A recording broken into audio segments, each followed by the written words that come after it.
We're here. We are. Hey, good seeing you, Bijan. Hey, you too, Dan. Long time no see.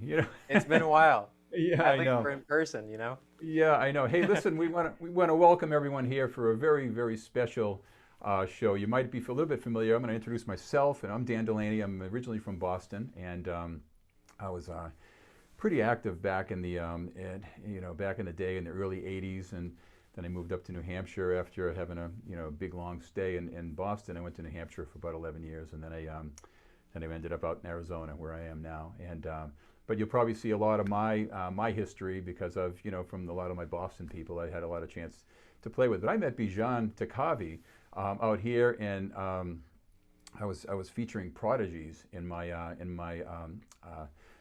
a place over there in California that I had, and it was really quite an experience because Bijan has a very impressive childhood as a classical prodigy, and so I'll let him tell you a little bit more about his background. But this is a very special show. I typically been doing since the pandemic, and we're coming into this last New Year's was a lot different for all of us, I'm sure, and for all the players out there that are watching. This is I kind of took the bull by the horns here, and we've been pretty much running live streams. This is number 34 for me since March, and trying to do different tunes, different themes, different things. So this one I was going to do solo, and then I said, well, you know what?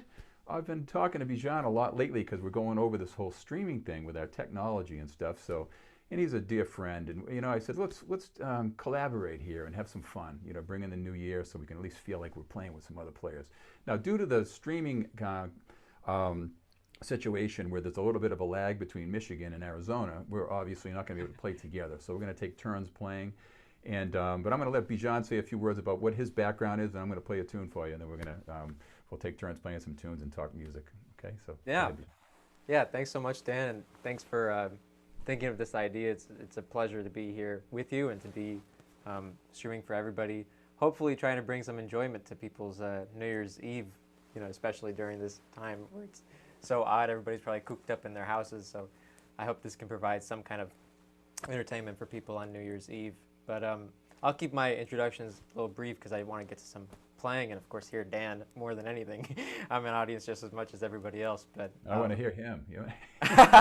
yeah, yeah. But originally, I was born and raised in California, and that's where I met Dan. Actually, I was classically trained under the mentorship of Robert Estrin, and I went all the way, learning concertos and Rachmaninoff preludes and Beethoven sonatas and down the whole 9 yards, and then I met Dan, and that's where sort of my trajectory changed. But we'll talk about that more as the show goes on. Currently, I'm in Michigan. I was based out in New York for a while, but now I'm in Michigan where I'm doing a graduate assistantship teaching, and it's just a really weird time. I'm at least fortunate to be in a more secluded area in the midst of this pandemic because New York was hitting a little rough. But yeah, so I hope this provides some enjoyment for some people. We'll get to some more talking probably as the show goes on, but I'll roll it over back to Dan and we'll get started here.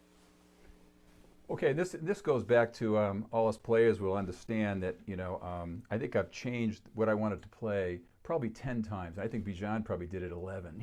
It's like we're kind of like we as soon as we feel like what we're going to play, and we end up changing it like 2 seconds later, and that's kind of like typical. We go to gigs often. I've had the bass player say to me, "You didn't play one song on the set list." That we go in there, so we go into it. So anyway, I'm kind of adhering to something here a little bit.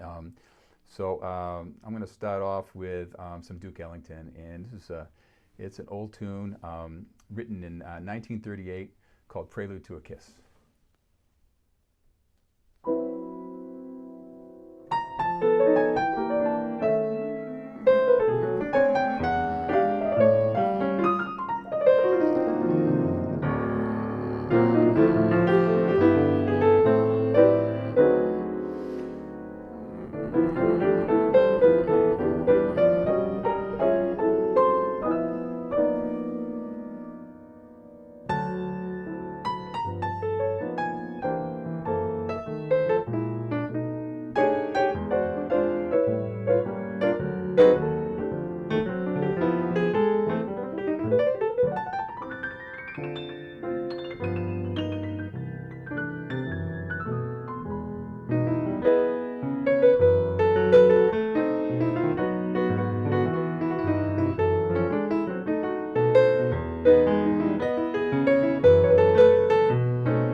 Yeah, Dan. Yeah, man. Nice. That is so awesome. That it's Thank such you. a great tune too, and I mean Duke just is such a great composer. I always find it interesting, you know, um, between Duke and Billy Strayhorn because both of them uh, wrote for Duke Ellington's orchestra, and Billy was basically like Duke's right hand man. Yep. And it's Yep. interesting because that one I think is actually written by Duke, but uh, it's always like there's almost like two batch of tunes, the Billy tunes and the Duke tunes. And Billy was classically trained, and his influences are really classical music, so you can tell in his writing. He Yeah, was yeah, raised because on it an goes, Upper it's pretty Manhattan medical complex. It group. goes all over the place, and as you Right. know, it's, Yeah. it's But fun to play, and it's surely it's one of his, it's one of his staple ones that I really like to kind of relive each time. It's always a new journey when you take it. And I know you get a lot of interesting things on the agenda. So again, maybe you'll stick to the list, and maybe you won't. You never know. yeah, I mean that thing you said at the beginning is totally true. Just like we're always, you may totally have a plan going into a set, but it That's right. usually never happens. And That's then right. leading up to it, you're always changing tunes. It's like, why did you even come up with one to begin with? And Yep, for sure. Fred Hirsch actually, who for everybody watching is, if you don't know Fred Hirsch, you got to check him out. I'm gonna play a tune of his later on in the set, but I've had the privilege of studying with him, and one of his main things that he always talks about is how he never plans a set, which is so weird to think about because his sets always are so perfect. They just seem so perfect, like as far as what tunes he plays and how he plays them and the arrangement of the set. But he says he leaves it up to the moment because it depends on what he feels like playing. And we've both experienced that for tonight too, of course. But yeah.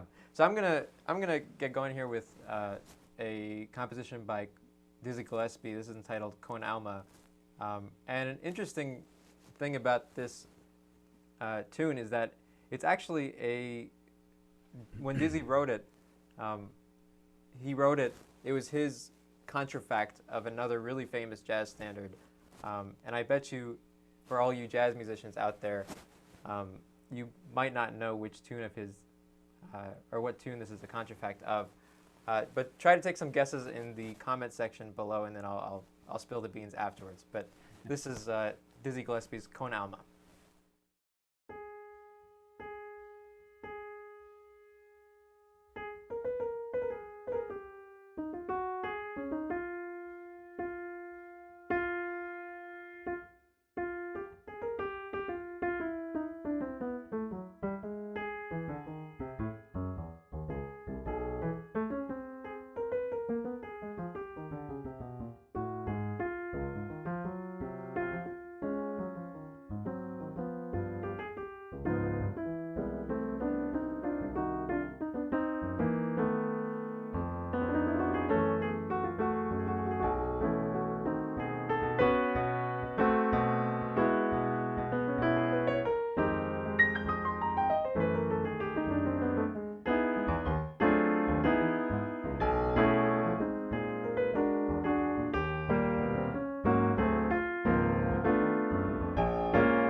Yeah, Bijan.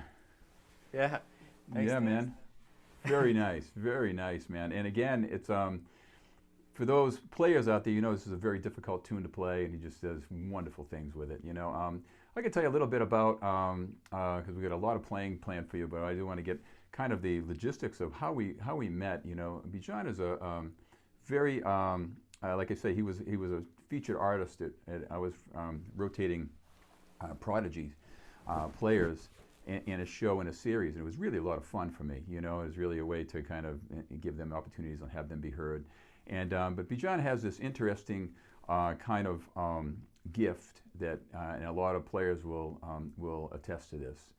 For someone that has been exposed to jazz like he has since he switched to jazz at, was it 16, Bijan? Maybe 16, 17, and you're 23 now. So it's like to find it. And I remember when he first did it, it's like it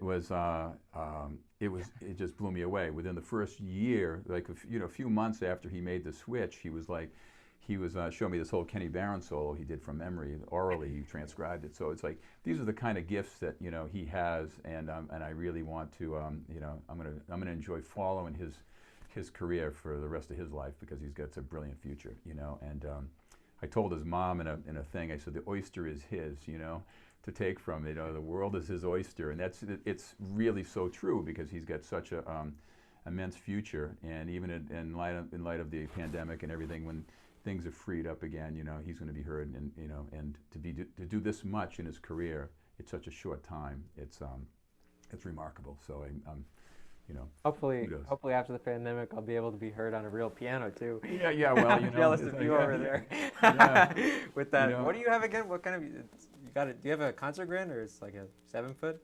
I got a C3, a 6.1. Yes, Yamaha C3.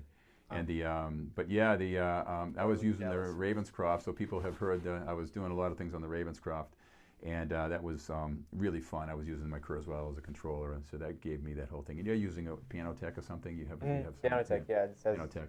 So we use all that stuff. I'm also an artist for Earthworks microphones, so inside the piano here, for my grand piano, I'm using the Earthworks mic, and it's fabulous, and it's on all my videos and stuff. So it's really I always want to put a plug in for them, because they're a wonderful company. They happen to be located in New Hampshire. And now, we have so much technology going on here, guys.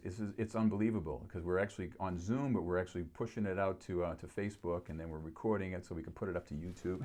So it's kind of like, we got all kinds of things going on. And so what I want to let you know is any comments that come through, we'll take time after the show, and we'll personally reply to all you guys, and we'll all say hi. And it's. What helps if you can comment and let us know that you're here. Otherwise, if you don't comment, then we just see numbers. We see 30, 40. Yeah. So it's so anyway, it's we're gonna continue now with a tune that's turned out to be kind of a theme song for the year. It's written in 1945 by Carl Fischer, and called "We'll Be Together Again." And it's one I remember doing it close to the end of my gigs, and before everything shut down in March. And who would ever think? Because I was playing the piano at the Omni Resort here in Scottsdale, and I played this, and I posted it. Here's one of those kids. Who would ever think that a month later that the world would shut down? So it really is like.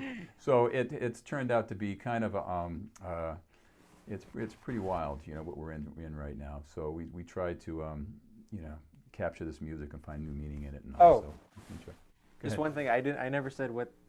Oh yeah. And you got to show. You have to show. Yeah, it's pretty wild. Yeah, watch this. So this is actually, I heard this from Michael Dees, who, those of you, if you don't know Michael Dees, he's a fantastic trombone player. I mean, when you think of jazz trombone, you don't think of anybody other than Michael Dees, at least nowadays.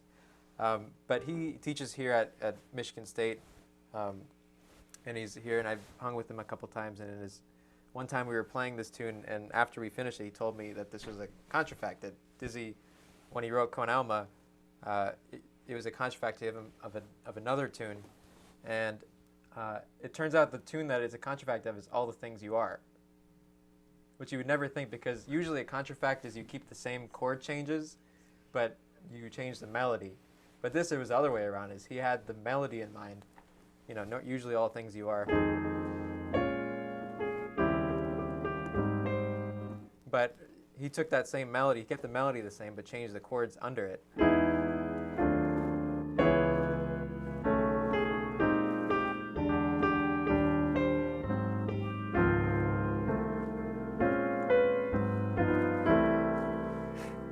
Pretty wild, right? Yeah, man. Wow. Would Yeah, you never so- thought of that, Dan? That was No, he, I made him tell me. He wasn't going to tell me, and Yeah, I was gonna said, leave No, it. no, man, I want to know what the heck you're talking about. And so I thought it was pretty cool, So for those players out there, check that one out. So we're going to get on to We'll Be Together Again, and let's see. I want to thank you all for coming out. It's really, it's making it nice for us to play, and but we've been having fun hanging out here playing. So we get in, we start talking about what we're going to do in the show. We end up talking music for an hour and a half. Yeah, it ends 2 up being hours like go an by, 8-hour ordeal. Yeah, it's pretty wild. A lot of fun. So anyway, let me get on to this. We'll Be Together Again. Here we go.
Yeah.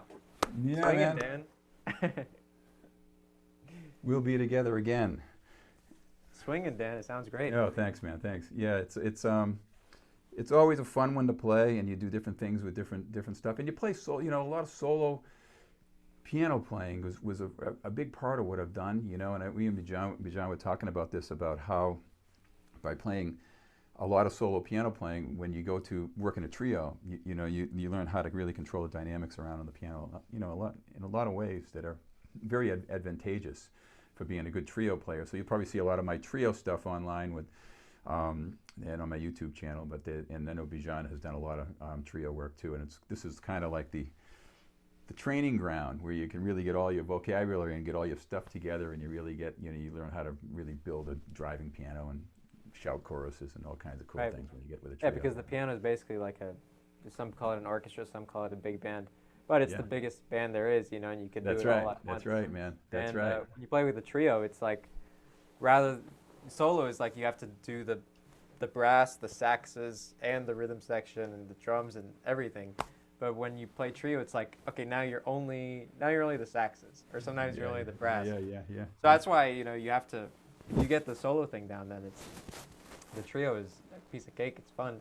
Yeah, Not the solo is obviously a lot of fun because you're doing everything. What are you playing next, Bijan? I remember, if you decide you're going to change it, or you're going to keep the same one. Yeah, I don't even know what I was planning to do. I think what I'll do is I'll play Darn That Dream next. Okay, cool. It's a great old tune, and we've been doing a lot of talking, so let me just get to some playing. Go ahead. We'll chat more afterwards. Cool, get it.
Yeah, man.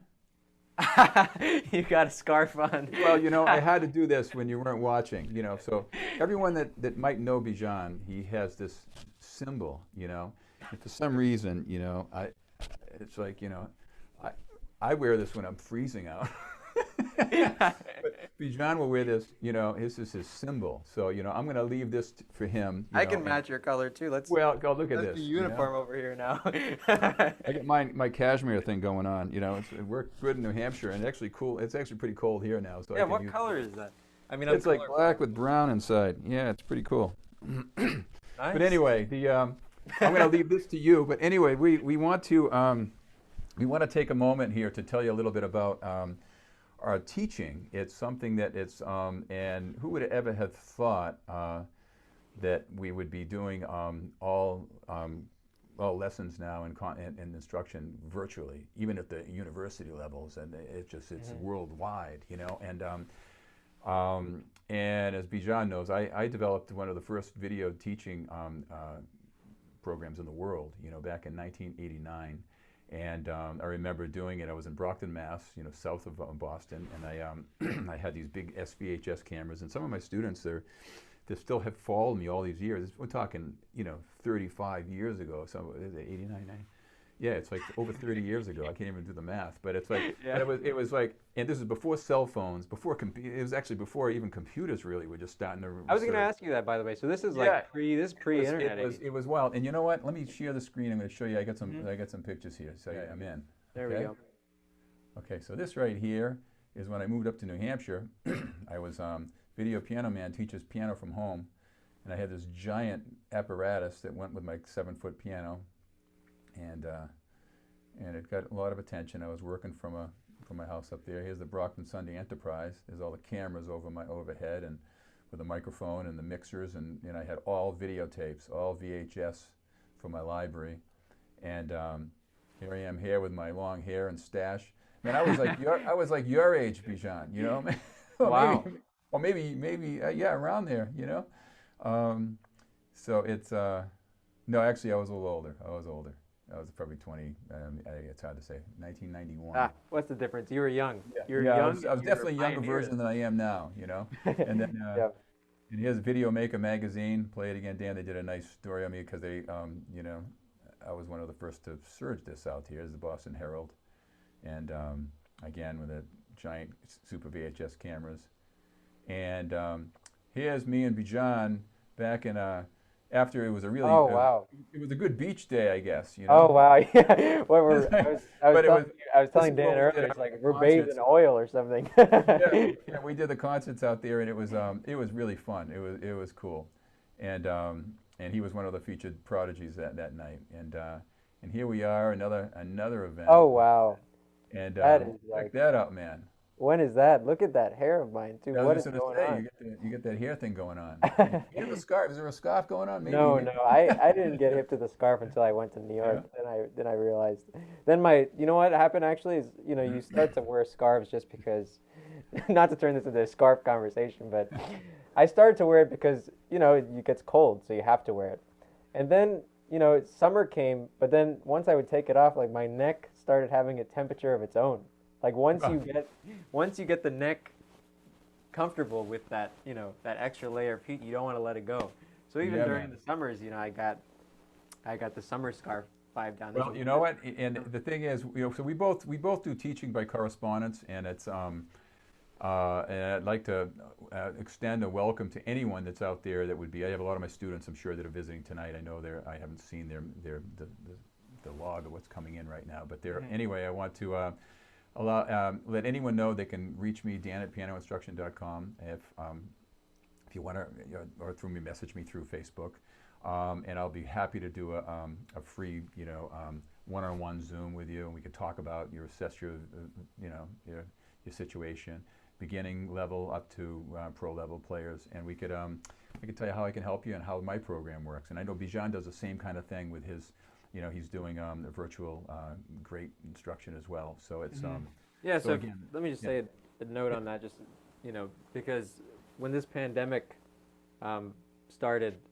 I'd like to think myself I'm a little tech savvy, or I've gotten prepared for that. But, all musicians, performers, but also teachers worldwide sort of just got stuck into this conundrum of like, okay, what do I do? I have 40 students, I have 50 students, whatever, however many students the teacher has in person, and all of a sudden now they have to negotiate dealing with them online.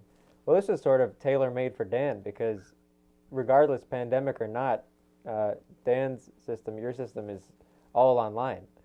And, I actually find one thing that's interesting about the way Dan teaches too. Both of us teach through Zoom, and we do live lessons and things like that. But Dan also, in addition to Zoom lessons like I do, you also have your personalized correspondence, which is, rather than doing a live lesson. That's pretty much all I'm doing right now. Occasionally I'll do a live lesson just for the initial consult, and then when they come on, they basically will work as a corresponding student, and that's all the files are sent, the video files are sent by Google Drive. So it's a very convenient program, and it's very powerful, because then they're actually watching videos. I have over 2,000 pieces in my library, so I have all the content at HD video of me playing all the lesson content, so they can watch it over and over again. So that's something that it's very hard to replicate in an actual Zoom lesson, because you have to, you only have so much time you can show the stuff. But I have a library, so they get all the PDFs and all the videos and everything to go along with a given lesson. So it's kind of different, and but it's very time consuming, and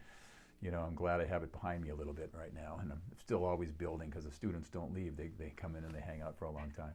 But what I want to do today is we're gonna touch upon something right now of original music, and this is something that I've been very active writing. I've written about 14, 15 tunes since March, and I know Bijan's planning on doing an original of Fred Hirsch, is the great Fred Hirsch original. It's a marvelous piece. I wrote this thing a couple of years. I was planning on going to Italy to do some playing. And I played this tune on my last show called Palermo that I wrote. It came out really nice, but prior to that, a few years prior to, maybe a couple of years prior, maybe a year and a half, 2 years prior to the pandemic, I was planning on venturing out there. I really had this desire, because I'm half Sicilian, even though I have a Delaney, very Irish last name.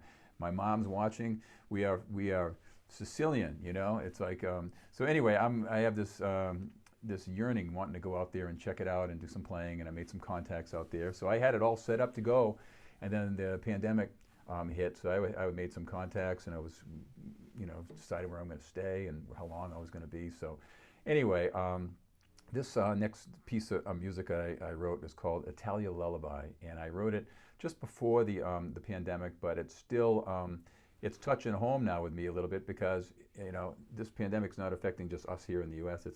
It's over there, too. So I'm in contact with a lot of people over in Europe too, students and such, and I'm seeing them, you know, have an equal amount of struggle. So anyway, hope you enjoy this original called Italia Lullaby. Great.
Yeah, Dan. Yeah, Italia Lullaby.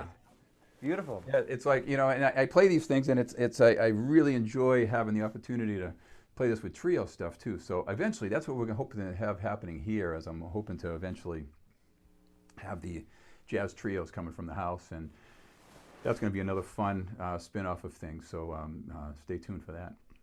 Yeah, but that sounded really. I mean, that was a great tune, Dan. Yeah, it's a fun tune to play. It's all those, and when I write that stuff, I kind of think about that old, the villages of Italy and kind of things, Yeah, and then, but there's there's a lot to be seen out there. So I'll be there, but it looks like I'll be making the rounds around family first in the U.S. to haven't yeah, seen my totally. I mom know. before, Yeah, So that's probably going to tie up a few years of getting a dose of traveling in the United States when we can, before we I can know. start traveling abroad, I was just looking. My Facebook gives you memory updates. Like what happened a year ago, what happened 2 years ago, and I just got notice of the happened a year ago or 2 years ago. I did a tour in Japan, and it was such a beautiful time. And usually every summer I like to travel, either going to Europe or going to Asia, and to get a chance to perform for different audiences and get familiar with different cultures. But this year it's just been really difficult because we have to basically, just to stay alive, we have to kind of You had some things, hunker Bijan, that down. you shared with me. You mind sharing it with the folks here about some of the stuff that you did before the pandemic? Because Yeah, I know you sure. were pretty active performing. Yeah, let's see. Let me share my screen here. Oh, that is a picture of me teaching. That is, yeah. So I had a few fun things that happened before the pandemic sort of struck us at the beginning of the year. This was in January out here in Michigan. I got a chance to play with the Rodney Whitaker trio, and this was actually a half and half concert we did. Half of it was jazz trio with Rodney Whitaker, who's, if you guys are not familiar with Rodney Whitaker, is not only well known but just a really great bass player and has played with a lot of great people of our time. But it was a half trio concert, and then we also got to play the bowling suite. I don't know. Have you ever heard the bowling suite, Dan, for No. flute and jazz piano trio? Yeah, Oh, it's yes, all yes, yes, written out. yeah, yeah, Yeah, yeah, it's crazy yeah, stuff. It's yeah, some yeah, really crazy stuff. Playing it too, it's like you have these. For classical players, it's not that weird when they see like bars, like every 3 bars is changing like 5-4-7-8, 7-4, 6-6-4, 6-8, 3-4. So I'm like reading this thing, and it's like, what on earth? But it was a lot of fun doing that. And this was a show in New York City at the actually a couple days before that Michigan show. And this is one of my idols, Dick Oates, and I was really lucky that that we had the pandemic didn't strike us yet, so I still got a chance to play this gig because I had a lot that were canceled, obviously too. But Dick Oates is just such an amazing alto player, and he's like one of those people. It's like you have your wish list or your bucket list of people that like you just want to play with constantly, and he's one whose music I also just like on a nightly basis. Yeah, I'm listening to him. He's such a beautiful alto player. And here I have actually the last gig I did before the pandemic happened was actually out in California, okay. and this is with a trio that I did at Jazz at the Merc. This was on March 5th. So my last gig was March 5th, which was like a week before lockdowns happened. We had a really young, talented drummer who's sort of like the next prodigy in Orange County. But also on bass, we had Luther Hughes, who Luther's been a mentor to me, and he's most famously played with the Gene Harris trio. He's such a swinging bass player. And Dan, you also got a chance to play with him too. I snuck up, if you don't mind. I Yeah, have a couple pictures of some of you my playing with him old too. picks. And also with Paul Krybeck on drums, who is Yeah, also great. really great. But it also is Luther's birthday today, so I just want to give a special shout out to Luther Hughes. He's a New Year's Eve baby, Good and guy. yeah. So today is his birthday, so I want to give a special. I think he's checking this out, but if not, you'll see this later. And just want to give a big happy birthday to Luther Hughes. And actually, I also got another picture here of the first gig I ever played with Luther. It was back in 2015. Look out again, Dan. My hair is a mess Yeah, there. look at that. Look at that. And I was also with Glenn Cashman, who's a great tenor player out in California. So from that to this, but Luther, I can't speak highly enough of Luther. But anyway, so these are some things that happened for me before the pandemic. Also, speaking of teaching and scarves too, I'm out here at Michigan State University. I'm doing a grad assistantship, and I get the opportunity to teach some piano classes here and work with some really great young people who are not only great musicians, but they also love to mock me and dress up like me. This was on on my birthday a year ago. They all came to class dressed up in scarves. They thought it would be really funny to to dress up like me. But I mean, that was, you know, before the pandemic, we got to see each other in person. Now it's all Zoom. And even most recently with Luther, just a couple days ago, actually, I had to, or not had to, but I got the privilege to be a guest panelist on a master class he was hosting for Cal State Fullerton, where he teaches. But again, for him too, everything is online now. So that's just the nature of the times we're living in. But Very cool. Very cool. Yeah. See, that's what I was trying to tell everyone. It's like initially that when I see this opportunity and you know, for Bijan to have done so much in such a short time professionally, I just and remarkable. You know, it's a remarkable gift. So we're going to keep an eye on him. But I can't wait to have you hear what he does with this wonderful tune that he's going to play next. And it's because we kind of played around with it earlier, and we were doing a sound check, and it's really something. So it's all. Well, I'm going to tease them on that. I'm going to tease them on the Fred tune, and I'll play that in the next round. Because just because you played something in 3 and this is in 3, but what I do want to play now, though, is a great old standard. This is entitled "My Romance," Oh, cool. And the reason that I'm playing this tune is because one of the main things that I love about Dan's playing, and that really not only has influenced me greatly, but sort of inspired me to explore this language, is Dan's stride piano playing. I mean, we talked a little bit earlier about the challenges of solo piano, but Dan is able to get such like a full sound out of the piano, and he really has that stride thing down, which is not that common today, shockingly, out of solo players. But Dan does it really well, and I know you're my guy I listen to is the great Dave McKenna. Dave McKenna was like he was the king of that, and growing up as a young kid, I saw it, and then from playing a lot of solo piano, you're driving it around that way. It makes it. You learn how to fill the piano out. It really is. It's a cool thing. But he does. I show him, and he does it right away. So it's not fair. Jeez. Anyway, so this is My Romance. Okay.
Beautiful, Bijan.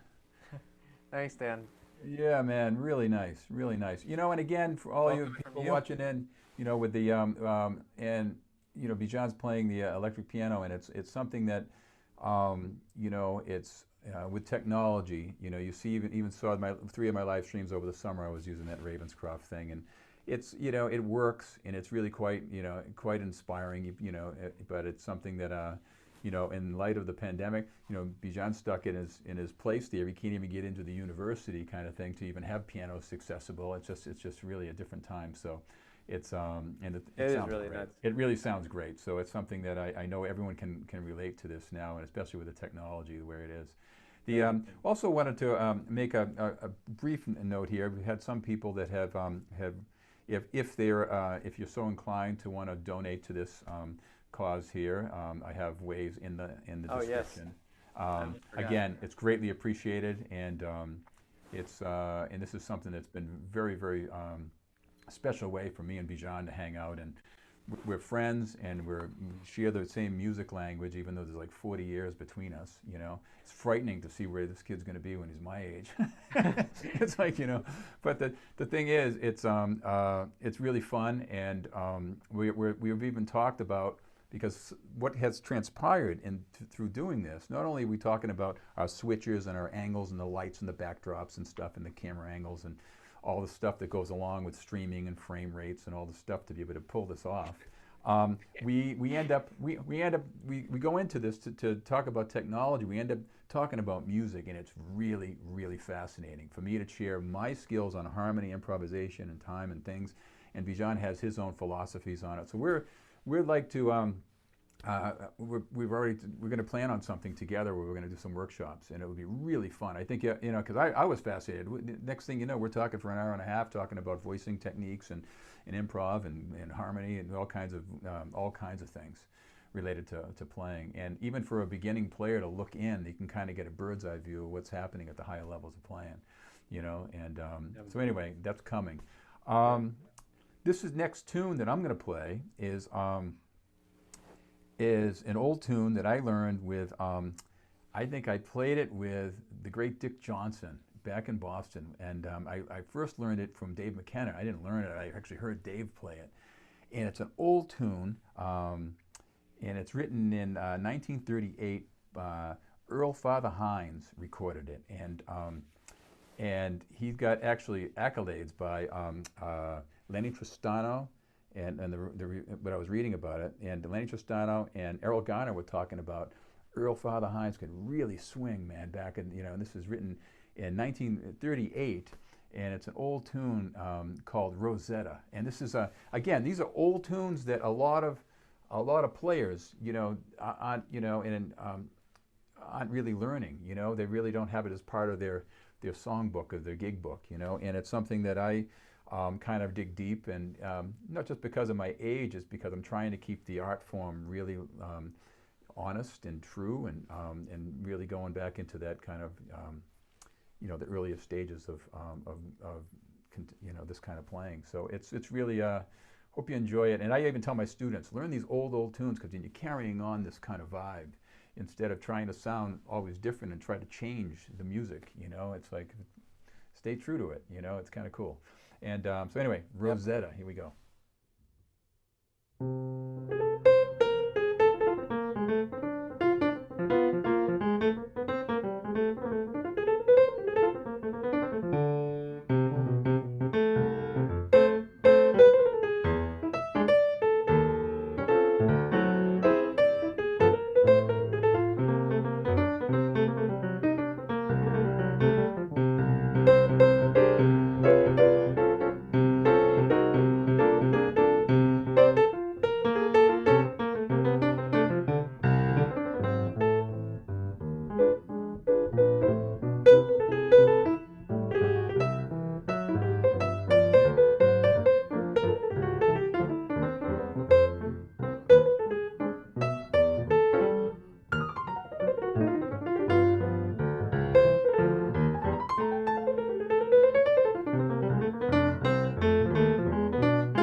Yeah, Dan.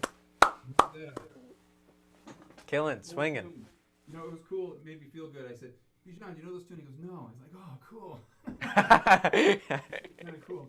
But he knows a zillion tunes that I don't know. Some of these, you know, some of the stuff that he's playing around, you know, in his new generation. Oh, I don't know. It's so hard. I try to keep up, but there's so many tunes. But that's part of the fun of it, you know. I mean, that's one of the things I've really enjoyed about the pandemic is just a chance to just sit down and get back into the puzzle of learning tunes. Because that was what really drew me into it at first. Because with learning a classical tune, it's like you gotta that's a 30-minute work that takes at least 6 months, probably more, a year, maybe 2 years, depending on how much you practice. But with jazz tunes, there's you get they're short tunes, and some are quick to learn because they have these forms, these AABA, where things repeat. So if you learn one A, you learn 75% of the tune. But there's so much to it, and there's so much history you have to do. Learn the lyrics, learn about the history of the tune, the composer, what he intended, how others have played it. Because you can virtually, especially some of the more common tunes, you can find everybody playing that, all the way people from Thelonious Monk to Oscar Peterson to people of today and You know what's cool, Joe John? Lovano. And I was thinking about this, and this came up most recently because I was playing this. Some of my Throwback Thursdays, people will see that I did this gig back in Andover, Mass. I was like your age, man. It was like I was like, it was young. I think it was 1982, and and we were playing all these tunes. We just do it on a jazz gig, and we'd feature different artists and stuff. And I think about it, and I look at you, and it's almost like I'm looking in the mirror of myself, and I was like, and it's like. Yeah. We're playing all the time, studying and practicing, and gigging 6 nights a week, and teaching, and it's remarkable. It really is kind of. I kind of feel like I'm looking in the mirror, kind of thing, Except I don't have the scarf on, Well, you did. What happened to it? Yeah, I know, but I don't want to spoil it. I know. No, but I gotta say too, for when I got started, and you were so helpful to me, because I didn't have any guidance, and I tried to sort of learn on my own, but I didn't really know what I was doing. So one of the first things you did, in addition to, I think it was at that Prodigy concert, I tried to play like Fly Me to the Moon and some other random songs, and then I was playing it for you, and you're like, no, here, play these rootless voicings. And I just learned them by rote, and then I had this very hip A minor 9 rootless voicing, and then every time I'd run into another song where I'd see an A minor 9, I'd always play that. And the second thing, I was just gonna say, the second thing you did is you gave me this CD with these fake books, and that was the first time I saw a bunch of charts like this written out, because I thought you always had to learn them by ear, which it's funny because now that's what I do they say that you should learn them by ear. But what I did with that is, when you gave me these fake books, I just took the index, that they'd say what all the tunes are. And I just started going on YouTube, and I'm like, wow, there is a lot of stuff that I don't know. It's like, when am I going to find the time to learn all of this? The funniest thing is, this kid has so much guts that he says, well, I want to play a jazz thing. And I'm doing a concert here with other players. He's there, and he's part of this concert. He goes, I want to play a jazz tune. I said, well, you're really not a jazz player, man. So he's like, he had this thing. So I'm like, well, try these voicings. I wanted to get him something fast so he can pull it together really quick, because I know he was a sponge, give him the voicings, and he has them all down. And then it was months later, he's coming in playing Kenny Barron solos. I was like, what is going on? So anyway, that was I remember that day, and it was I'm like, wow, he is so brave to want to go and after having a classical, kind of really shining career, at a young age, and then going into the jazz world and really not really knowing what to do. It's Right. very aggressive music, and so anyway, it was fun. So But I gotta say, I'll get to playing because I don't want to talk forever here. But I gotta say, just how carefully gentle you were about it was pretty important, because I don't know if you know, but before that, because I always tell the story of how I got started in jazz, and it's so convoluted because it kind of I had a bunch of half starts and stops at a bunch of places. But about a year before I did that concert with you, I had there was this Latin jazz gig. It was with a great Grammy artist. I won't mention his name in case he doesn't want this vibe of him being out there. But you know, obviously he realized that my playing wasn't up to par because I hadn't played jazz up to that point. I just got handed like 15 like lead sheets, and I didn't even know how to read a lead sheet. I'm like, what are all these chords? Like I have to learn all this stuff for like a month from now. Like what am I doing? You know, but you know, it was, you know, he really leaned into me, and it was almost kind of depressing. I'm like, gosh, like what am I doing? I love this music, but like I can't do this. You know, like I can't do this. Went off and you So started then, great people in the world, some of the best hmm people in the world, you know, available like Fred and Phil and right. who hmm you know, But then what I was gonna say though is then that the next year when I, you know, had that other incident with you where, you know, I decided to randomly play these jazz tunes for the Prodigy concert you were hosting. The fact that you were sort of gentle about it and sort of like nudged me into it, I can't thank you enough for that because that. it could have been the thing that turned you away from the music in general. So that's where you know, being a teacher and you're exposed to that now because you have class full of people and you have to be hmm compassionate, you know, because if you Right. don't have compassion, you're gonna you know people will just they won't want to move forward, you know. So Exactly. It's tough because you have to be compassionate, you have to be nice, but you also have to be truthful. You can't lie to them. yeah, and you Just gotta be very truthful in a nice way. Yeah, just definitely. one quick thing, and then we may, for a second before I play, talk about technology because it kind of on cue. Dan, I think your either your lapel is pointed away or Oh, your mic. I'm glad you said that. Yeah, technology. I'm sorry. Oh yeah. Yeah, so, you know what was picking up the earthworks, so now I'm back. Oh yeah, that was so it's going from your piano. That's coming from my piano. Oh jeez. So we knew what was going to happen sooner or later. There's so many buttons to hit. Okay, when he goes on, I got to do this and hit this, and it's like. So anyway, thank you for letting me know. I think we were perfect up until now, but like Dan said, we have so many different. We both have the same machine actually, this A10 Mini Pro. It's fantastic. It's like this live stream box, and it is expensive, but it was well worth it for us. And like Dan, I've heard you say, like back in the day, this thing might have been Yeah, you like get ten all the thousand dollars, different twenty thousand angles dollars. and stuff we can do with it. It's Right. wild, pretty So to wild. get the different angles and you know just to have something that works and allows us to live stream and live stream together like this, you know, who would have known that a year ago that we could have done this. So it's a lot of fun to do this, and it's a pleasure to do with you. But so let me get to some playing here. I'll play my last tune, and then we'll do a tune together to round out the night. But the tune I'm going to play is, you know, Dan and I were talking about doing originals, and I've written quite a few originals actually, and this is a good time to plug for myself. If you want to hear those originals, you can go to my website, bijantaghavi.com.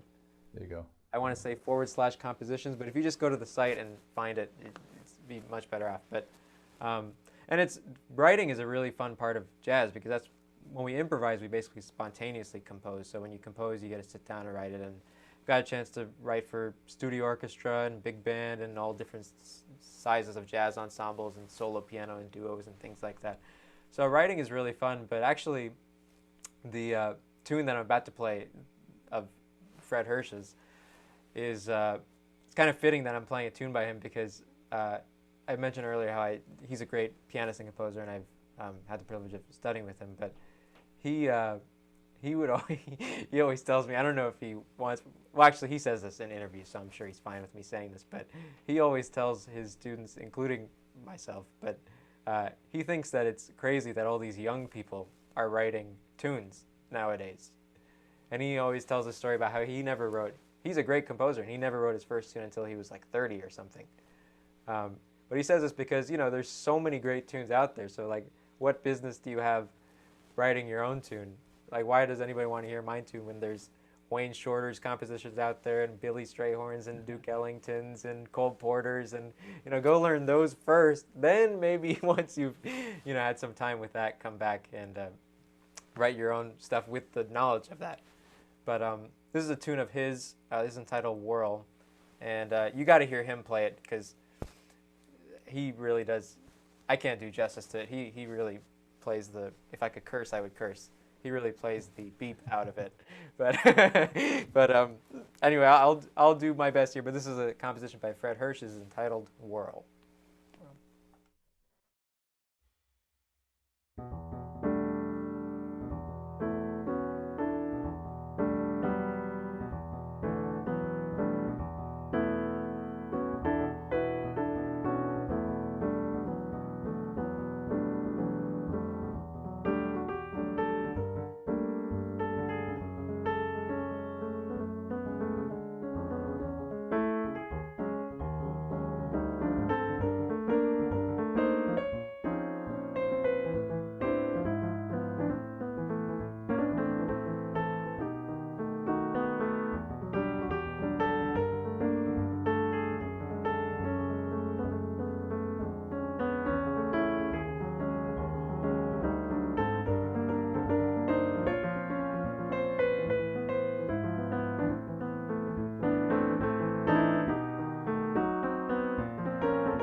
Yeah.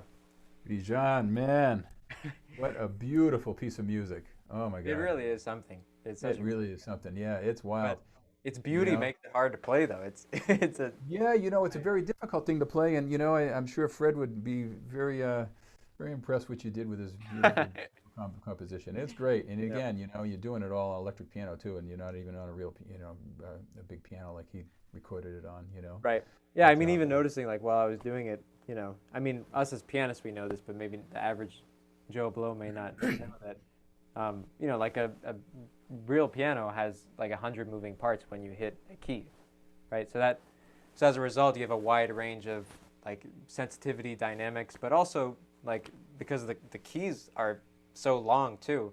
I mean, we just see the front part of the key on a piano, but if you open it up, the key is actually this big. You just only see this part. So as a result, like repeated notes, you can actually repeat notes pretty fast. But if you notice, like on a keyboard, I can't even. It starts to, like, yeah, for get sure, stuck. sure. I was noticing that I was playing. I'm like, uh-oh, it's not coming out. So what are we going to play together? So this is what we were saying we're going to play something together. So I guess you had something in mind, and you wouldn't tell me. So it's like we'll see what it's all about.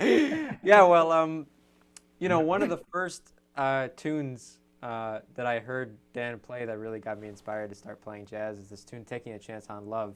I did that Prodigy concert that you hosted, but a couple weeks later, you had your own performance with your trio, and I remember I sat right in the front row, and Yeah, I remember. I was staring at you, and then I was mentioning this to Dan earlier, as he gave me, you can go back and watch the video, he gives me like a little look, he's like, what is this, why is he just staring at me? But that's also how I met Robert, that's actually another way that we both found each other and met each other, is I discovered Robert in a similar way. He was playing, a great classical pianist, and like he has a lot of content online too, his big YouTube channel, Living Pianos Videos, but he was playing a concert just at like a family friend's house, and I wasn't studying with him at the time, obviously. I didn't know who he was. So I grabbed a seat, and I think I put it like right, I was like blocking the whole audience too. I put it like right in front of the piano. I was just like staring at his hands. But so I was thinking, I basically did a similar thing with Dan, especially when he was playing this tune, and I loved it so much. I think actually that was like my first transcription ever I transcribed. Yeah, I remember you transcribed. Yeah. He transcribed this thing of my whole solo on this thing, and he came back and he played the whole thing. I'm like, what is this? So anyway, we're gonna do this now. The thing is, I'm gonna keep my voice mic on so we can kind of talk. Yeah, I guess we can, or do we not? Yeah, we probably can. We can, because if we have anything to say between things, and I'll try not to hum too much. And yeah, that's the one thing. Yeah, I know that's the thing. I lose my voice after playing for a while.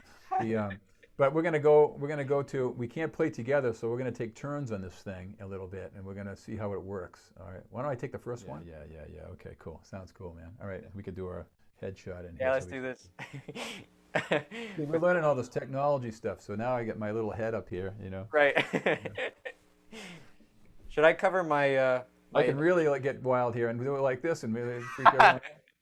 Well, I have this ugly shot that I won't show for my third angle, but go ahead, do it.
Oh man. Yeah. Well, anyway, hey, this has been it's been really fun, Bijan. I'm glad we boy we've been at it. And the thing is, when you're having so much fun, time does fly. I'm looking through. I found a way because I was like I'm so used to seeing in. Oh, I see Karen Cameron. Oh wow. Yeah. Yeah, you know, it's like she's a wonderful, wonderful singer. I mean, I worked Yep. with Karen way back Nice. in the day. I'm so grateful she's here. Albert Lamb. I'm looking at all the people. Len Whitmore, the jazz guru, is in. We have Uh, a funny comment here. I gotta just bring it Rebecca. up just to get a good laugh Yeah, I about it. see. And I'm going to personally write back to everyone. I want to really thank you all for coming in. This has been really, you know, a magical way to kind of keep us, you know, embracing the new year, you know, in a way that we still feel connected to everyone, you know, as opposed to just staying home. So we're want to thank you all for coming. And Right. were you going to Let say us know if you guys enjoyed this. Leave us a comment. I think I hear myself through your thing, Dan, but let us know if Oh, you enjoy this. If you did, maybe we'll consider doing it again. And it's been a pleasure. I hope everybody has a happy new year. I hope we, gave you guys some kind of something to watch, before you watch the ball in Times Square with empty an empty Times yeah, Square. yeah. But Now we're going to have some dinner. You know, it's still early here. You know, it's late where you are. all You know, right, you got that whole mountain standard. I'm like You guys 2 hours. are growing I'm like 2 hours from Boston time, so I'm going right. to go have some dinner and a nice cool Awesome. O'Doul's, Well, thanks for non-alcohol having me, beer. Dan. You know. Thanks for your But continued. anyway, hey, you take care of yourself, my friend, and we'll be talking. And and again, everyone out there, God bless you all. Let's hope for many blessings for the year ahead. And Oh, one last thing. go ahead. Just another reminder: if anybody It's not a requirement. You don't have to, but we would greatly appreciate it if you wanted to tip. I couldn't get it to be in the description, but the PayPal, Venmo, however you want to contribute is in the comments. Yeah, it actually goes to my accounts, and I make sure I take care of this guy. Yeah. It's like a real starving musician, It's like, but no, we really, times are, again, we appreciate it. It's not necessary, but again, it's our pleasure. We had a great time, and I'm glad we were able to share it with you all. Okay, so we want to wish you all again a Happy New Year, and brighter things ahead for all of us. Good night. Take care.